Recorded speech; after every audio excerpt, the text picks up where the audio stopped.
जनाब स्पीकर साहब, सूबे के पार्लिमानी तारीख में शायद ये पहली बार इस तरह अजीब व गरीब इकदाम उठाया गया है कि पूरे पाकिस्तान में और ख़ास कर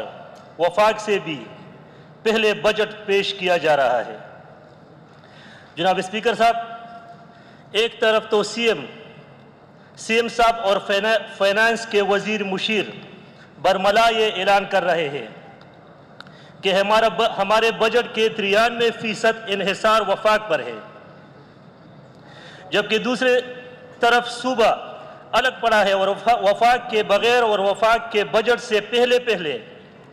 अपना खुद साख्ता बजट पेश कर रहा है। यानी इसका मतलब ये हुआ कि सूबे का 93% बजट हवाई है और सिर्फ 7% हकीकी और खुद अंसारी पर मुश्तमिल है। जनाब स्पीकर साहब, सरकारी मुलाजिमीन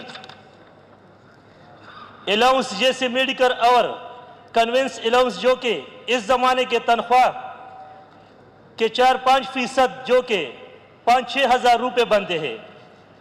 और आज के ज़माने में अगर दफ्तर आने जाने के लिए आप अपने मुलाजिम को पूरे महीने के 5,000 रुपये मुख्तस करते हैं तो ये जुल्म है और एक तरह से मजाक है। जनाब स्पीकर साहब, सरकारी मुलाजिमीन की तनख्वाहों की बात अगर की जाए तो ये चंद फीसद इजाफा मजबूर मुलाजिमीन के साथ मजाक है, क्योंकि सरकारी मुलाजिम का तनख्वाह के अलावा कोई दूसरा जरिए आमदन नहीं और मुकम्मल अनहसार इस चंद हज़ार की तनख्वाह पर है। और इस तरह अगर महंगाई में 300% इजाफा हो तो ये 10% इजाफा तनख्वाह तबके के साथ जुल्म है। जी जनाब स्पीकर साहब, आपने बजट के हवाले से वाइट पेपर जारी किया है। इसके पेज नंबर 50 पर जो कि मेगा प्रोजेक्ट है, इसमें सिरे से पेशावर का जिक्र ही नहीं। ये तो सिर्फ डई खान का बजट है। जी जनाब स्पीकर साहब, पेशावर जो कि सूबाई मरकज है और पूरे सूबे का बोझ पेशावर पर है। पूरे सूबे से मरीज इलाज के लिए पेशावर लाए जाते हैं। इस बजट में आप लोगों ने पेशावर के लिए क्या रखा है? पेशावर के साथ मजाक है। जी मजाक। जनाब स्पीकर साहब, बल्दियाती निज़ाम के हवाले से बात करना चाहता हूं। पूरे सूबे में बल्दियाती नुमाइंदे महरूमी का शिकार है। तकरीबन 3 साल पूरे होने को है और अब तक बल्दियाती नुमाइंदों को एक पाई भी नहीं मिला। मेरा दरख्वास्त है कि पूरे सूबे का बिलुमूम और पेशावर बिलखुसूस के लिए बल्दियाती नुमाइंदों का अजाला किया जाए और पेशावर को एक बेल आउट पैकेज का ऐलान किया जाए। जनाब स्पीकर साहब, जब आखिर की बखपल हल्का बाद खबर कोल वाड़म जमा हल्का दरिया काबल वर्दवई और मुंह के पुख्तू जमूद इलाकी नुम दे ची मुंह तदरियाब वायु दा सर बाके दा डिस्ट्रिक्ट 4 सर लगे दले दा और पदी हल्का की जी दा 72, 73 और 74 चिदा किरामत खान हल्का दा दारबाब वसीम हल्का दा उजी जमा हल्का दा पदी की जी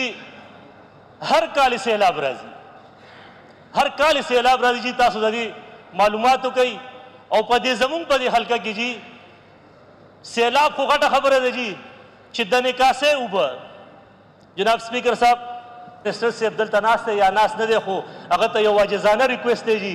चिपदे हल्का बांधे दी निकासे बंदोबस्तु की सैलाब फुजड़ी रगटा खबर है जी 500 12 नुशी 500 दे नु जमुंगा उब चिदे बिया पम्याश तो वलाड़ी की खैर दे यो रस बन इंशाल्लाह जदी टूल हाउस द दावत वर्कम राशी तासु पखबलो गुरे जी और बले चीज आखिर के यो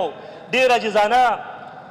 दरखास्त तास टूल हाउस तकम चिजमा यो मशर दिलता यो सोरा दे उड़ान दे डेर खश्ता अंदाज की और डेर यो जज्बाती अंदाज की